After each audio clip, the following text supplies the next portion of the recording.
y bueno, lo voy a dejar a Aldo que lo presente a Antonio Piazza.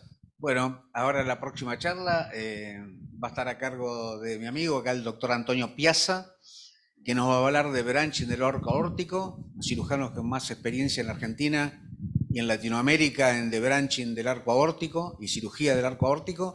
Así que contamos con la presencia, afortunadamente contamos con la presencia del doctor, así que aprovechémoslo y bueno, adelante Antonio.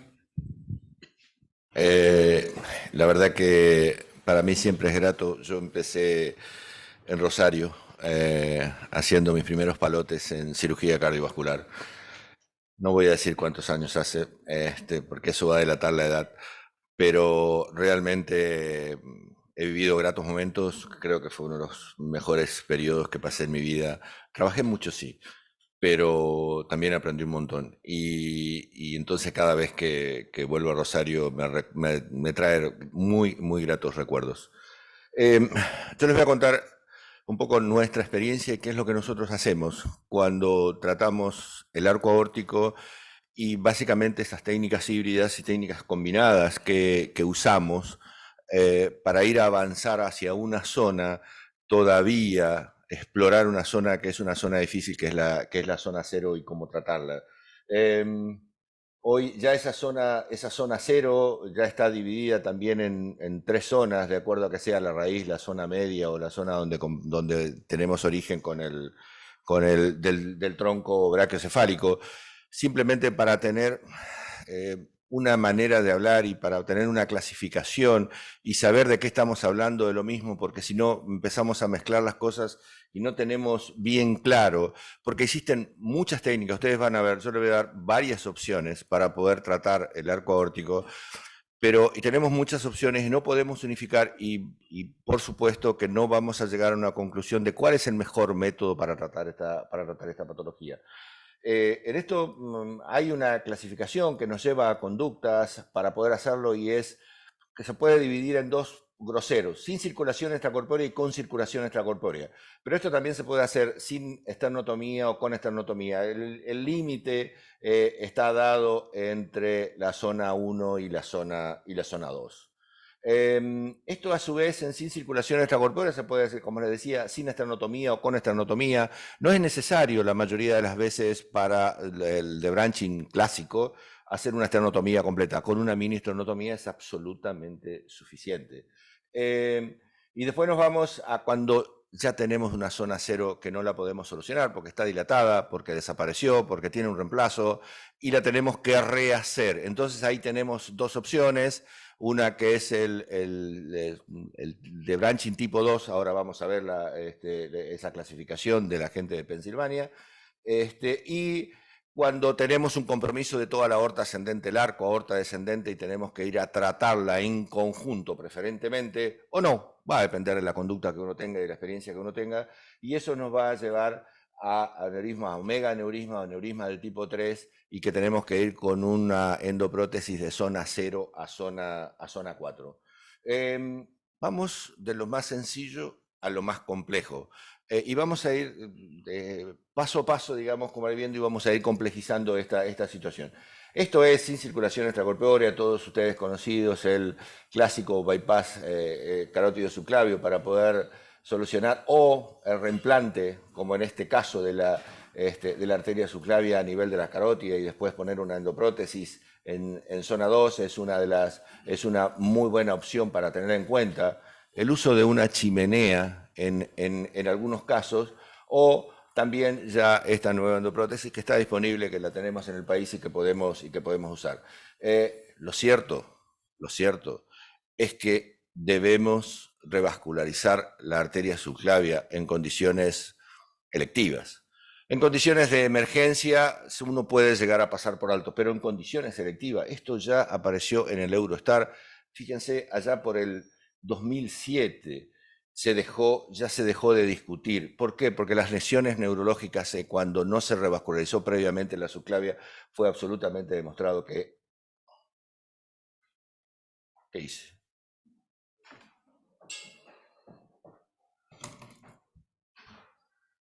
Ok, apretarlo. Entonces, Eso se ha demostrado, pero eso desde 2007, pero recientemente ha aparecido de nuevo en el Journal of Vascular Surgery este artículo en el cual reafirma lo que les estoy... Hay que revascularizar la arteria subclavia de una u otra forma y está demostrado que realmente cuando uno hace la revascularización previa existen menos lesiones neurológicas que cuando no lo hace. Entonces pasamos a una situación un poco más compleja y cuando ya la zona 2 no nos sirve y tenemos que ir a hacer un anclaje de zona una liberación en zona 1. Esta liberación en zona 1, desde ya le cuento, no es nuestro lugar preferido, no es donde más cómodo nos sentimos y donde voy a tratar de demostrar que no es el mejor lugar para poder ir a liberar una endoprótesis. Pero hay situaciones que sí, como como estas situaciones que se puede hacer. Martín Cerny, cuando publicó esto, realmente es una buena opción, es lo que se llama el debranching biológico, o sea, pero esto se hace generalmente en cirugías abiertas, ¿sí? Pero les muestro un caso muy particular, un paciente que ha recibido una herida de arma blanca, le hizo un pseudoneurisma comunicada aorta y tronco brachiocefálico.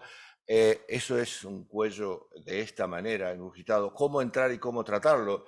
La mejor manera y lo que se pudo hacer es esto, carótido subclavio y poner una endoprótesis a zona 1. Esta es una buena opción y es una alternativa válida que se puede usar en estos casos.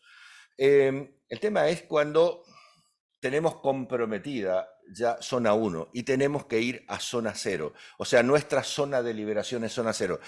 Entonces, por ahí nos crea el fantasma de, no, vamos a una esternotomía, es una cirugía. No, es una cirugía reglada.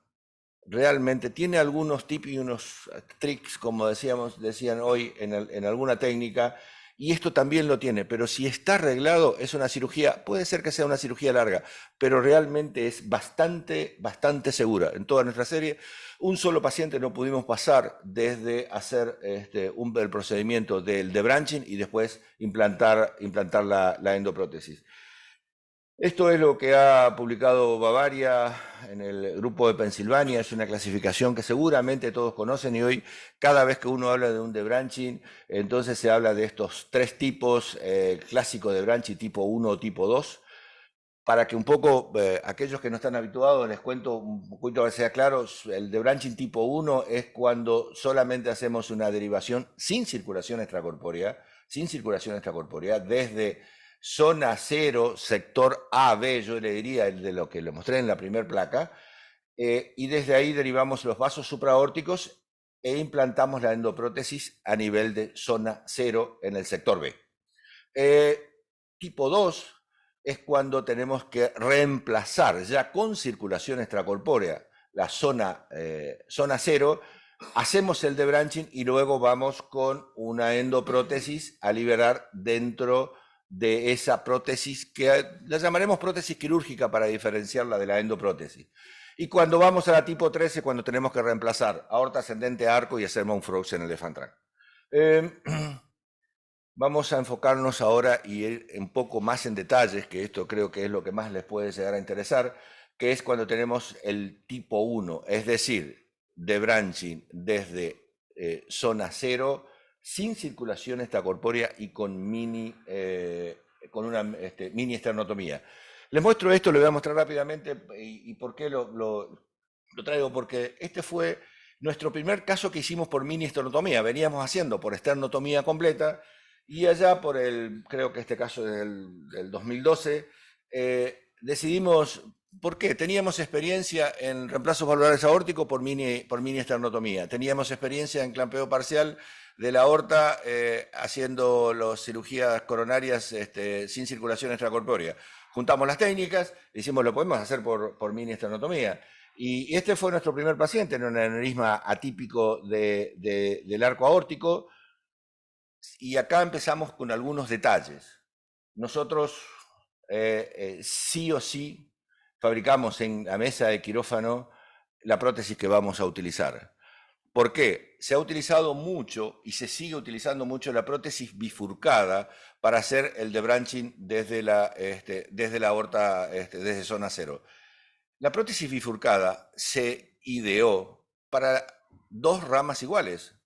Se ideó para las ilíacas, no para el tronco brachiocefálico y la carótida, que tienen diferentes tamaños y que hoy los podemos medir previamente y podemos saber y planificar qué es lo que vamos a hacer. Entonces la excusa de los cirujanos es, pero no tengo en quirófano. Entonces yo hago una pregunta, ¿no tenés una 20x10 en quirófano y una 18x10 bifurcada? Sí, y ya está, se terminó. Con eso se pueden hacer. No se necesita más cosas. Con eso uno va adaptando, pero no utilizar. ¿Por qué? Para mí las prótesis bifurcadas, en el caso y también en el abdominal, se elongan y se acodan. Que se elonguen y se acoden en el cuello no es bueno, ¿sí? Aparte ocupan un espacio muy grande, usan una 16x8. Imagínense una prótesis 16x8 utilizada en la raíz aórtica. Se lleva media zona cero, nos quita landing zone. Entonces, porque la tenemos que cortar oblicua, la tenemos que sacar oblicua.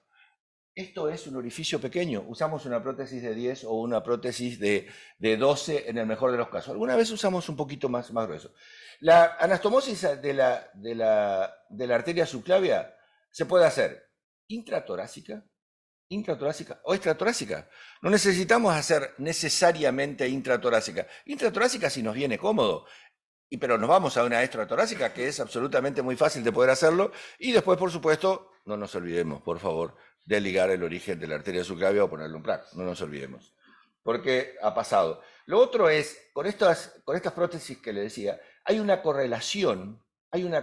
Fíjense la correlación entre la carótida y la prótesis.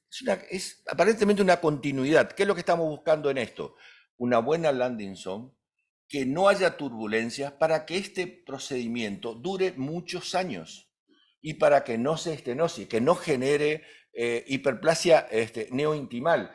Por eso es que hay varios detalles que uno necesita hacer en este tipo de procedimientos. Y se puede hacer por una mini esternotomía, ¿sí? Hasta tercer espacio, ni siquiera es necesario llegar al cuarto espacio. Con el tercer espacio, sí, el cortecito en B, en Y, como dicen mis amigos latinoamericanos, porque eso nos permite disecar mejor y preparar mejor los vasos del cuello. Así esto es lo que vemos en la tomografía del posoperatorio y esto es la reconstrucción. Ustedes ven que lleva varios años, es una tomografía un poco más vieja, ven cómo está permeable la arteria subclavia, ven que prácticamente hay una continuidad y no se puede distinguir dónde termina la prótesis y dónde comienzan los vasos. Eso es lo que uno trata de conseguir. Igual ahora les voy a mostrar otro caso en que les decía que vamos a ir complicando más y vamos a ir siendo más complejos. Esto es un caso relativamente reciente, un aneurisma torácico complicado de un paciente de alrededor de 68 años que ingresó por un aneurisma torácico complicado con dolor y hemotórax. Tuvimos que esperar unos días a pesar de la situación para poder hacerlo, pero fíjense ustedes, voy a mostrar en esta tomografía, fíjense lo que ven, ahora les voy a mostrar esto, pero quiero que vean esta zona, ¿sí?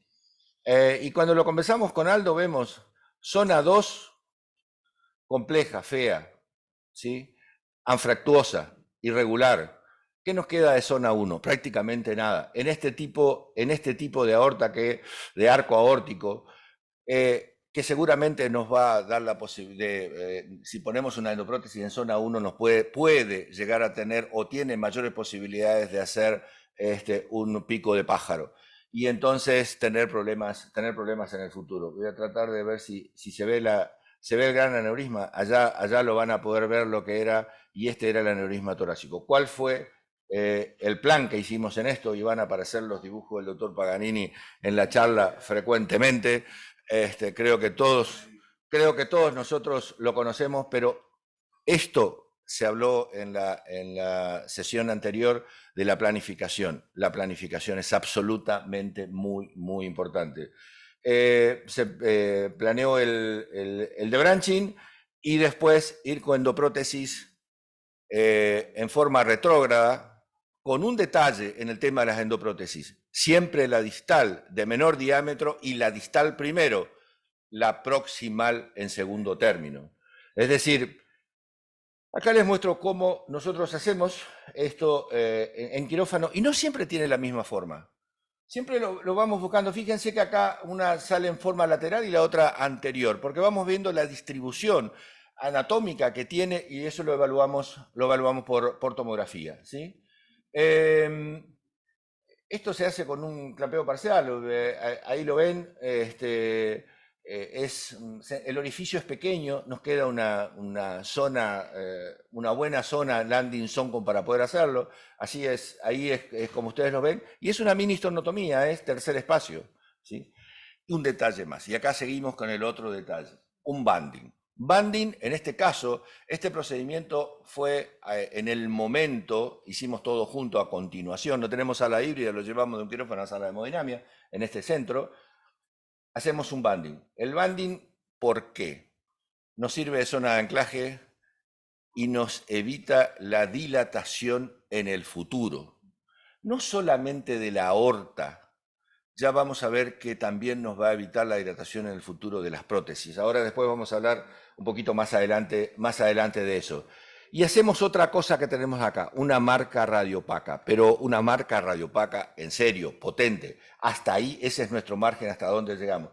Y tenemos una landing zone de 4 centímetros, ideal, recto, ¿sí? No tiene curvas. Ahí es donde vamos a hacer la liberación. Acá hacemos la anastomosis del tronco, directa al tronco brachiocefálico, tenemos algunos recaudos, a veces contamos con el NIRS, no siempre, pero yo digo, esa anastomosis se tiene que hacer menos de 5 minutos, en 5 minutos no se descerebra nadie. En 5 minutos no hay stroke si uno tiene la precaución de no embolizar aire o debris. Hacemos la anastomosis del tronco brachiocefálico, es una anastomosis rápida. La anastomosis tiene que ser un trámite y tiene que ser rápida, efectiva. Levantamos la presión arterial para que el polígono de Willis funcione y cerramos. Me olvidé de contarles que era un arco bovino que estaba marcado. Anastomosamos la subclavia izquierda, cerramos la subclavia izquierda, ¿sí? Y acá teníamos el arco bovino. El arco bovino nos molestaba para hacer la anastomosis de carótida.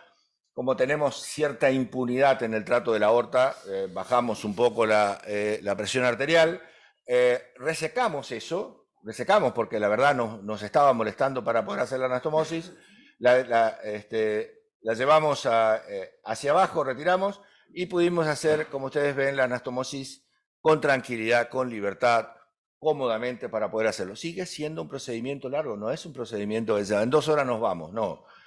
Con el doctor Gastambide se va a acordar, tenemos una anécdota, lo llevó el doctor Paganini para ver una cirugía de estas y se perdió toda la tarde-noche, ¿no?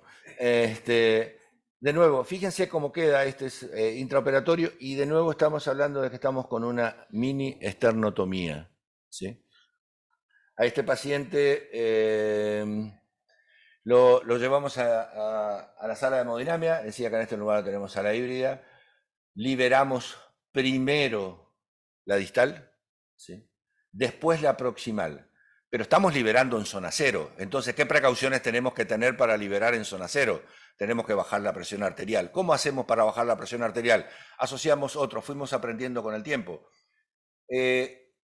Utilizamos las mismas cuerdas que utilizamos para hacer la STAVI.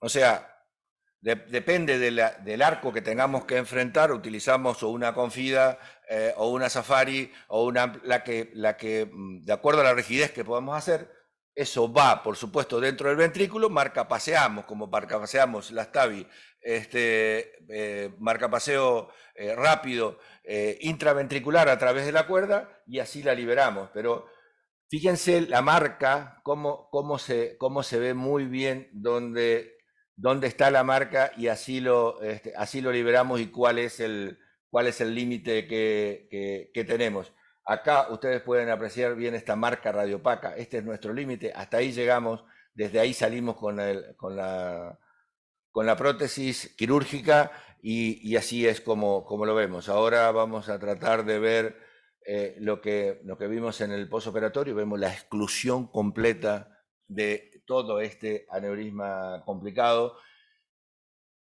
Tuvimos alguna precaución, tuve algunas dudas en cuanto a la extensión, siempre tratamos de ser lo mínimo, lo justo en la cantidad de prótesis, en la cantidad de zona a cubrir en aorta descendente. 12 horas después, el paciente salió estubado de la sala, 12 horas después empezó con paraplejía. O sea, tuvimos que salir corriendo a poner primero a punzar, tratar de sacar líquido cefalorraquídeo, después se puso un dispositivo. 5 días después, por suerte, el paciente anduvo bien desde ese punto de vista. Así como ven ustedes cómo quedó excluido este aneurisma. Parecía muy complejo cuando lo vieron de entrada, resultó ser relativamente sencillo. Este es el otro objetivo que tenemos que tener cuando tratamos esto. Lo muy complejo que aparece, tratar de disminuirlo y tratar de que de que todos lo podamos repetir, de que se pueda repetir y de que cualquiera en cualquier lugar lo pueda hacer, pero que siga todos los pasos y que tenga todos los cuidados como para poder hacer. Este de branching de tipo 1 nos sirve para varias cosas. Ahora les voy a mostrar un paciente de unos 70 años en el cual hace 10 años se hizo un bypass carótido por un disecante tipo B, se hizo un bypass carótido subclavio, un plug en origen de la arteria subclavia y se le colocó 2 endoprótesis en aorta torácica. Ahora está desarrollando un aneurisma tóraco abdominal distal, eso no es nuestra situación, pero ¿qué es lo que pasó? Nos apareció con un LIC tipo 1A y empezó a ensancharse la parte proximal. Acá ven ustedes la pérdida de sustancia de contraste, acá lo pueden ver a la pérdida de sustancia de contraste, como aparece este LIC tipo 1A, y la manera en que dijimos, bueno, a ver, ¿cómo solucionamos esto que es más complejo? ¿Sí? De nuevo, otro esquema del doctor Paganini, esto es lo que habíamos planeado hacer, y fíjense que la prótesis que planeamos era diferente a la anterior, y yo creo que no van a ver de todas las que les voy a mostrar, no van a ver una que se repita, ¿sí? De nuevo la misma técnica, mini esternotomía, banding, marcar la zona, o sea, todo es lo mismo y todo se repite. En este caso, lo que hicimos fue la anastomosis no por dentro de la arteria subclavia, sino lo hicimos extratorácica, que es absolutamente muy sencilla. La liberación no tiene demasiados secretos, así es como comprobamos en hemodinamia de cómo quedan las cosas, y en el control postoperatorio vimos la exclusión completa de este LIC tipo 1A. Les voy a dejar algo ahora después de esto. Esta es la reconstrucción, fíjense cómo realmente queda muy bien. Las reconstrucciones, el volume render es absolutamente lindo para las presentaciones. No sé si sirve de mucho, pero uno lo ve bien. Hay un problema en este tipo de situaciones, que les comento ahora porque también aparentemente empieza a haber la solución. Este paciente está desarrollando un aneurisma tóraco abdominal y es probable que lo tengamos que tratar con prótesis fenestradas o con ramas. El tema es que para eso hay que utilizar la arteria subclavia. Ustedes lo saben mejor que yo a esto. Y hay que entrar. Claro, después hay que pasar por esta zona. Entonces hay que venir. Y esa curvatura, bueno, eso es un tema que ahora nos convoca y que hay un diseño de una prótesis como para poder solucionarlo. Pero es un problema a tener en cuenta. Entonces tenemos que pensar cada vez que hacemos un procedimiento qué es lo que pasa en el futuro, ¿sí? Esto es, hasta acá les mostré todos abordajes de TIVAR en forma retrógrada, pero lo podemos hacer anterógrada, lo podemos hacer en el mismo momento, porque el paciente lo amerita. O sea, teníamos una paciente octogenaria con un hematoma de aorta torácica, producto de una úlcera como ustedes lo ven acá, un gran hemotórax. Tuvimos, bueno, les cuento, 5 días para conseguir la prótesis, que es lo que estuvimos haciendo. Este es el caso que lo hicimos con el doctor Paganini y estaba en presencia del doctor Gastambide, que le hago un reclamo en vivo porque él sacó las fotos y nunca me las mandó. Las pedí por correo, las pedí por WhatsApp y nunca me las mandó. No sé cuál fue la excusa, pero bueno, creo que ya ni se debe acordar. Rescaté algunas, pocas, para poder tener el caso completo. Fíjense, armamos de nuevo las prótesis totalmente diferente e hicimos una rama extra para poder hacer el abordaje anterógrado en este caso. Así es como ustedes lo ven y empiezan a ver de nuevo, o ven lo mismo de siempre, el banding, la forma en que uno lo está haciendo y la anastomosis en este caso de nuevo extratorácica, ¿sí? Lo sacamos por el lugar donde vamos a hacer el orificio de drenaje. El orificio del drenaje ese va a ser, y de ahí es donde punzamos, y pues por donde avanzamos la prótesis con un equipo básico en la sala. Se pudo hacer el procedimiento, se pudo excluir, y ahora van a ver por qué esta paciente dijimos no vamos a poder ir en forma retrógrada. Se excluyó, se hizo un BAT después, se eliminó el hemotórax, pero ahí ven en la raíz aórtica nos quedó una disección. La controlamos en ese momento intraoperatorio, hicimos un eco transesofágico, no tenía insuficiencia, dije 80 años, en estas condiciones dijimos, siguió para adelante, esta tomografía lleva tiempo después de ese procedimiento, y fíjense por qué. Claro, esta era la aorta que teníamos, un poco difícil probablemente para subir en forma retrógrada, por eso lo hicimos anterógrada. Esa fue la decisión. Esto es un tratamiento híbrido secuencial cuando tenemos algunas situaciones. Zona cero, pero la zona cero, cuando uno tiene que hacer un de branching clásico, tenemos algunas limitaciones. Diámetro de la zona cero, 40, ¿sí? Porque las prótesis, 44. Entonces, pero ¿qué pasa cuando tenemos más de 40? Y el paciente amerita que no se puede llevarlo a una cirugía de reemplazo convencional del arco.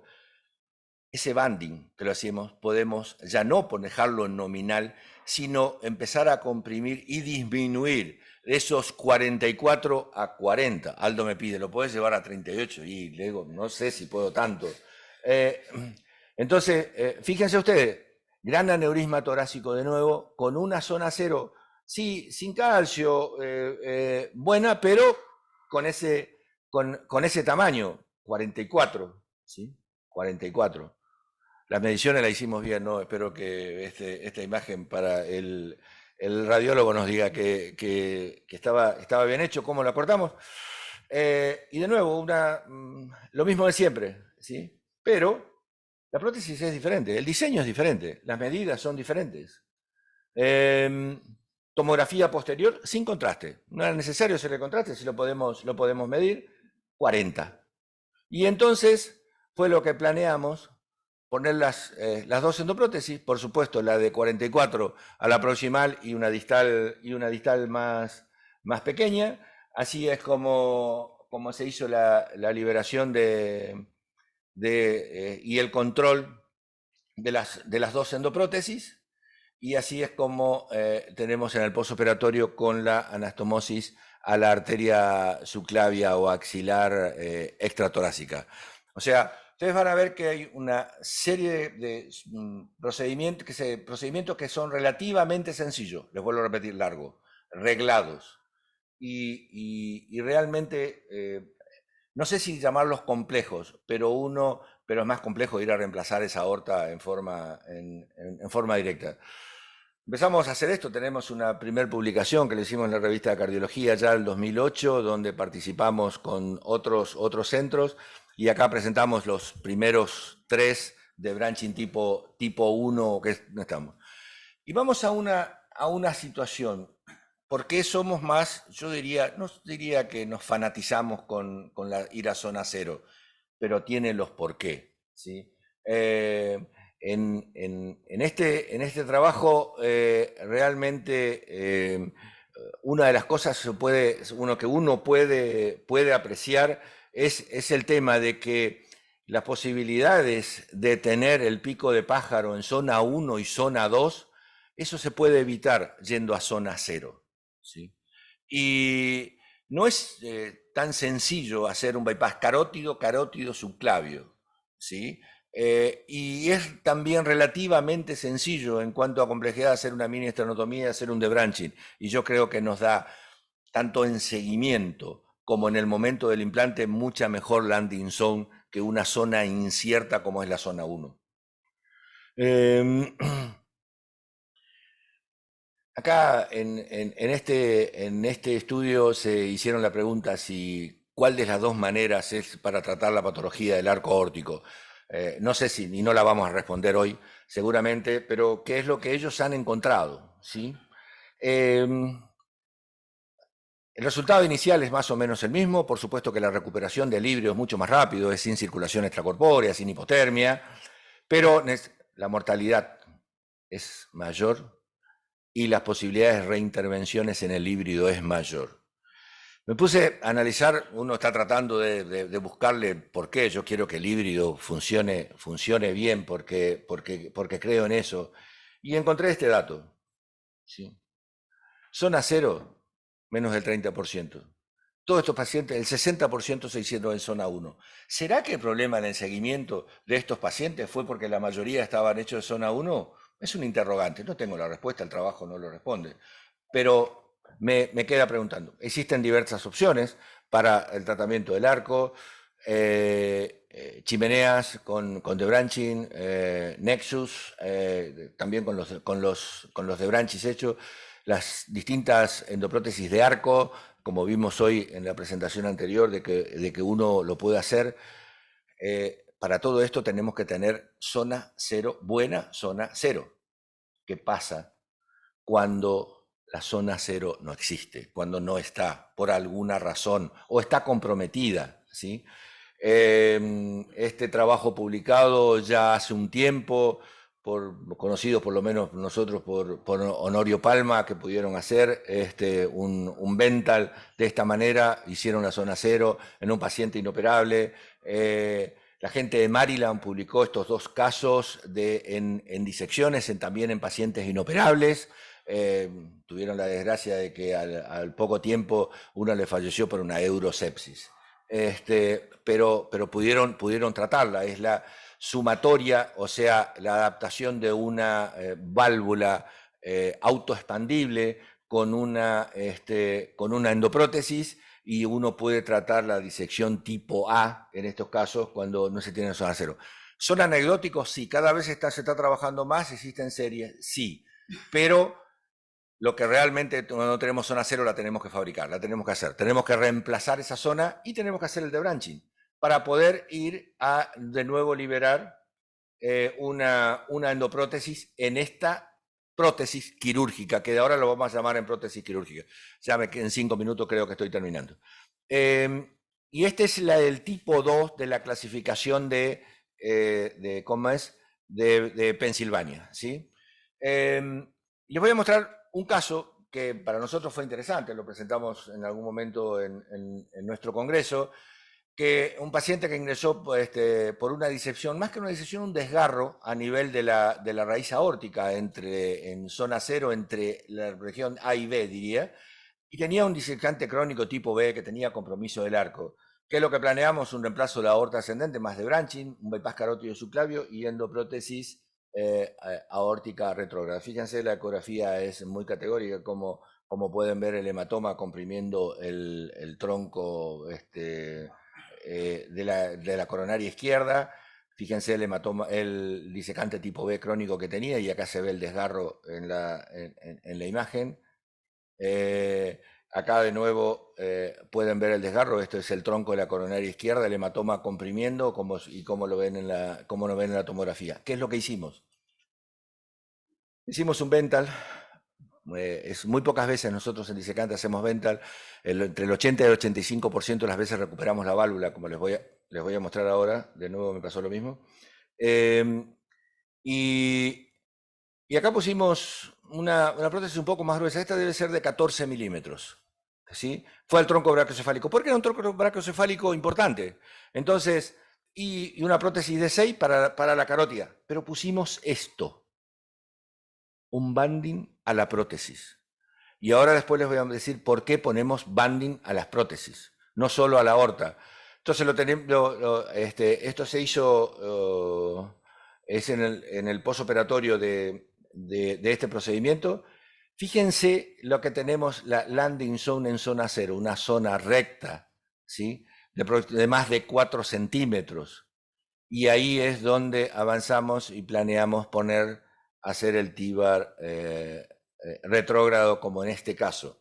Y les voy a mostrar un detalle más. En esa época, acá estaba una válvula biológica. En esa época, porque esta debe tener unos años, no pasábamos el nose a través de la válvula, no pasábamos la cuerda, no teníamos experiencia en TAVI.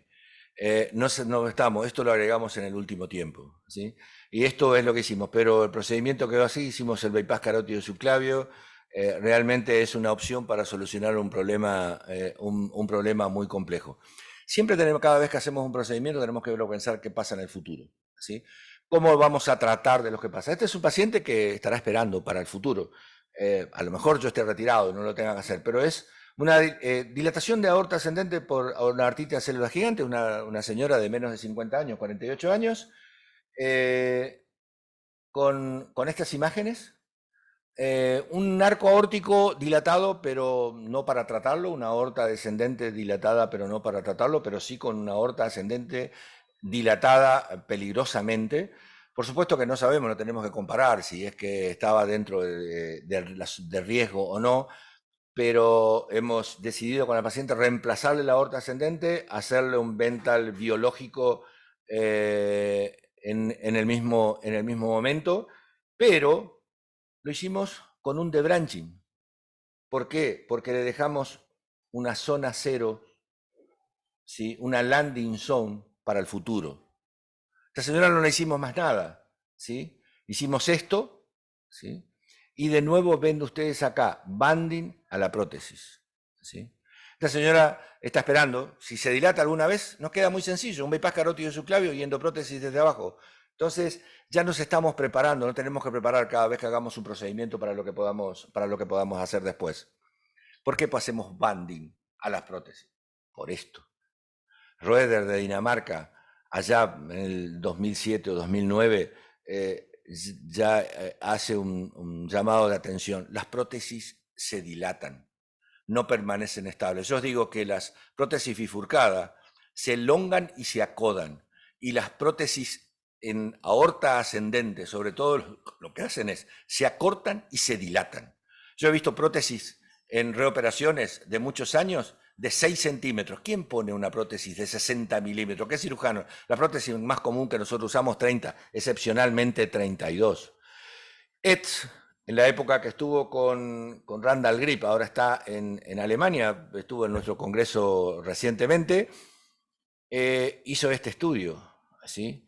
Y él lo que ha demostrado, esto parece ser la historia de una evolución de un aneurisma de aorta, tanto de aorta ascendente como en descendente. No, esto es evolución de la dilatación de la prótesis puesta tanto en aorta ascendente como descendente. Y les voy a mostrar lo que se dilata en la primer semana.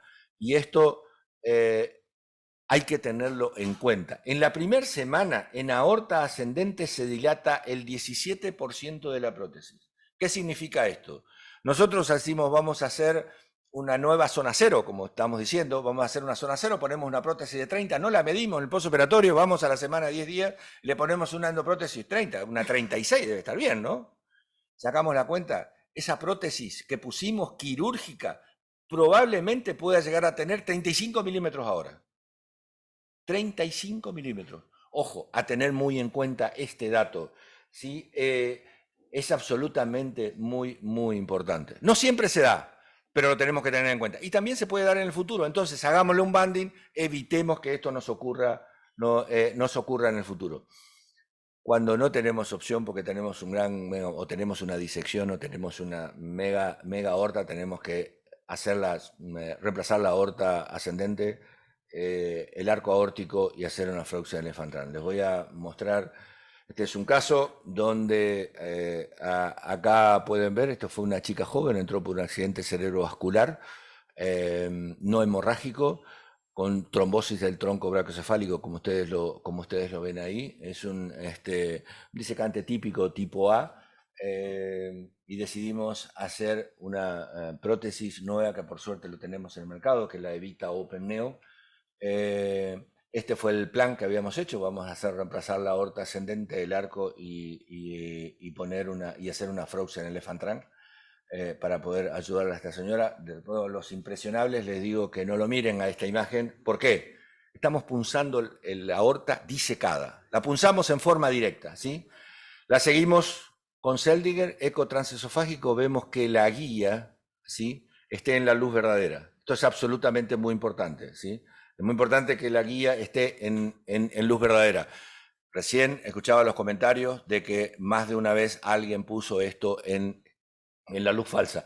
Pero nosotros, para canular y para poder iniciar la perfusión, necesitamos que esto esté en luz verdadera.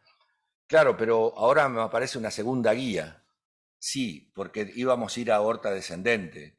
Entonces, punzamos de acuerdo a la arteria femoral que esté indemne y que nos pueda llevar, controlamos, subimos una cuerda, porque estas endoprótesis de Frozen Elephant Trunk y en disección debemos hacerlo bajo cuerda, tenemos que tener la certeza, la seguridad que estamos dentro de luz verdadera. Entonces ustedes ven dos cuerdas, la cuerda que pusimos por punción directa y la otra que subimos por femoral. Es mandatorio tener el eco transesofágico intraoperatorio para poder hacer esto y estar seguro. Y así que anulamos, lo que decía. Ahí tenemos la certeza de que esta es la cánula dentro de la luz verdadera y esta es una imagen muy linda, es un flujo que da diversos colores, me encanta esta imagen. Y bueno, de esta manera nosotros la mayoría de las veces, le decían 80-85% en nuestra serie reconstruimos, hacemos una neomedia con Teflon y reconstruimos la raíz aórtica. Se dice que para reconstruir la raíz aórtica tiene que estar disecado no más de 2 senos. Créanme, estaba disecado los 3, pero no estaba dilatado. Y entonces decidimos reconstruirlo, ¿sí? A ver si me avanza. Acá, esto es para ver la certeza. Fíjense, la cánula, ¿sí?, está dentro de la luz verdadera. La cuerda está dentro de la luz verdadera, ¿sí? Estamos en paro circulatorio, hacemos protección cerebral selectiva anterógrada, bilateral, y acá estamos resecando y preparando la zona donde vamos a liberar esta Evita Open Neo, que yo digo es una prótesis enlatada, que nos da algunas ventajas, tiene algunas limitaciones, pero nos da o conocimiento que uno tiene que tener para poder implantar esta prótesis. Es una prótesis de 4 ramas, y esto es la parte de la endoprótesis que va como Frozen Elephant Trunk, ¿sí? Fíjense, se va bajo cuerda, ¿sí? Se introduce y uno tiene la certeza, está seguro de que está en luz verdadera. Eso es mandatorio para tener en cuenta. La liberación es relativamente sencilla, tiene una pollerita que nos facilita la sutura, por supuesto hecho con Teflon y nada, tiene que ser. Y esta sutura, esta anastomosis, ya no la hacemos más en zona 3, la hacemos en zona 2 y a veces en zona 1, porque es más cómoda, porque es más segura, porque si tenemos algún problema lo podemos solucionar más fácil y no lesionamos los nervios que están cerca, tanto el neumogástrico como el frénico, que pasan cerca y podemos hacer. Entonces, estas anastomosis se están haciendo hoy en zona 2 o en zona 1 y tiene una ventaja más.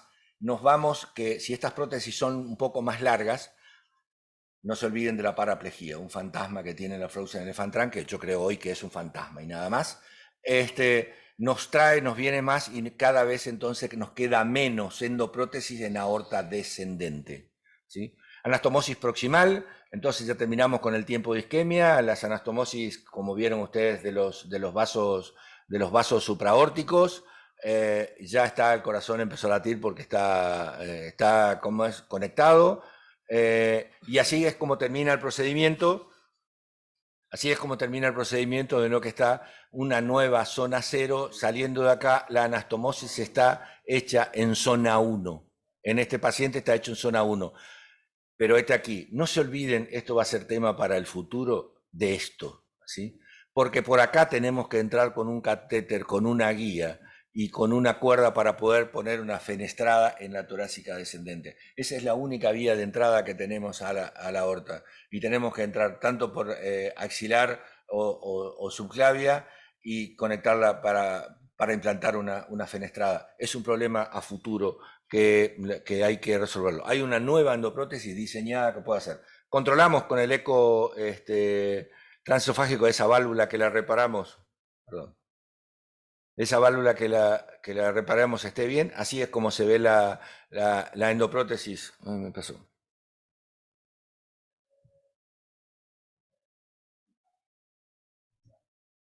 Ahí es como se ve la válvula que está funcionando muy bien. La Fraucher en el Fantran y el flujo dentro, y ya empieza la trombosis del saco. En el control postoperatorio, por supuesto que está sellado a nivel de la endoprótesis y un poquito más allá, pero después la disección continúa. Como es siempre, no es el objetivo tampoco. Así es como lo vemos en cuanto a la tomografía de control del postoperatorio. Y antes que me pregunten ya por el tema del fantasma de la paraplegia por el Fraucher en el Fantran, hay que tener precauciones. Y las precauciones son estas. ¿sí? Si hacemos una Fraucher en el Fantran de 10 centímetros, es muy poco probable, casi nulo, que tengamos paraplegia. Pero si utilizamos una de 18 o de 180 o pasamos T8, las posibilidades de paraplegia es exponencial. Entonces, esto es muy importante para tener en cuenta. Llegamos a un punto, no lo vamos a responder hoy, pero probablemente sea para el próximo evento. Ojalá tengamos alguna respuesta. Es el tiempo de reemplazar, toda en forma endovascular. Por supuesto que Coselli dice que hay que reemplazarlo en forma quirúrgica convencional. Y les traje este análisis de Cochrane Library, en el cual ellos han analizado muchos trabajos randomizados, controlados, trabajos clínicos controlados. Han descartado, cuando yo veía en la lista de los trabajos que fueron descartados de Martín Cerny, de Bartolomé, decía, no se pueden descartar. Claro, muy rigurosos en el análisis para poder ver si realmente qué es mejor, procedimiento híbrido o reemplazo total del arco.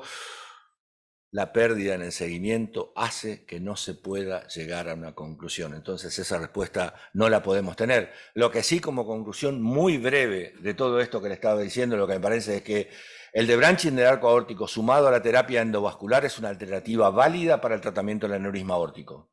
Y existen diversos procedimientos híbridos para el tratamiento del aneurisma que comprometen la zona cero. Muchas gracias.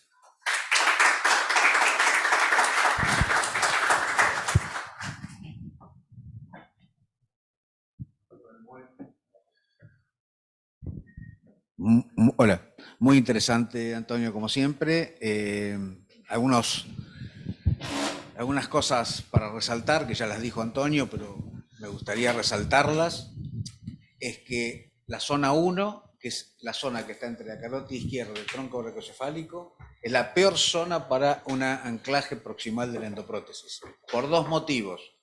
Porque es la zona más angulada del arco aórtico, y el otro motivo, que es después de hacer un debranching extratorácico, por ejemplo, un bypass carótido-carotidio, la longitud de la zona habitualmente es pequeña.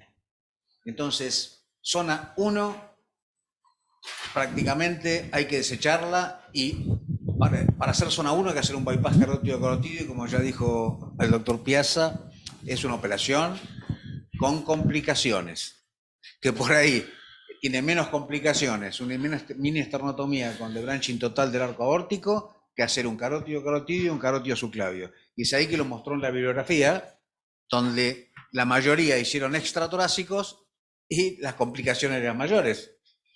Entonces, yo creo que zona 1 es la peor zona del arco para hacer un aterrizaje proximal de la endoprótesis. Sí, felicitaciones, la presentación muy interesante, y una consulta y un comentario. Una de las complicaciones principales por ahí las más temidas del el tratamiento endovascular en el arco, y cuanto más proximal vamos, ese riesgo mayor es la disección retrógrada. El landing en zona 0 aumenta 8 veces el riesgo de disección retrógrada comparado con zona 1, zona 2, que es de 2, y zona 3 o zona 4 el riesgo es muchísimo más bajo. Ahora, ¿tiene sentido en todos los casos hacer un debranching de tipo 2 en vez de un debranching de tipo 1? Es decir, agregar de rutina un reemplazo de aorta ascendente. Yo no hago cirugía central, no sé cuánto riesgo le suma, pero hacer un reemplazo de aorta ascendente para evitar a futuro el riesgo de disección retrógrada, sobre todo en aortas que son dilatadas, más de 40. Por ejemplo, una de las empresas que fabrica endoprótesis de arco, cuando la aorta mide más de 40, no las fabrica por el riesgo de disección retrógrada justamente. Mi pregunta es si tiene sentido hacer en todos los casos añadir el reemplazo de aorta ascendente para evitar el riesgo de... No, yo le decía, esto es... ¿Está habilitado? Sí. Yo le decía que todo en estos los procedimientos uno lo tiene que evaluar. En una aorta inestable, en una disección tipo B y en una aorta ascendente inestable hay que tener mucho cuidado como para poder ir a hacer esto. Estamos hablando de pacientes que son de alto riesgo y que uno va a hacer un procedimiento que de la otra manera es muy complejo. Yo tengo un paciente ahora, que lo estamos discutiendo con Paganini, tiene 46. Se nos está llevando un poquito más, no está subiendo la vara. Tiene un disecante tóraco-abdominal y entonces yo le digo, no, vamos a cirugía convencional.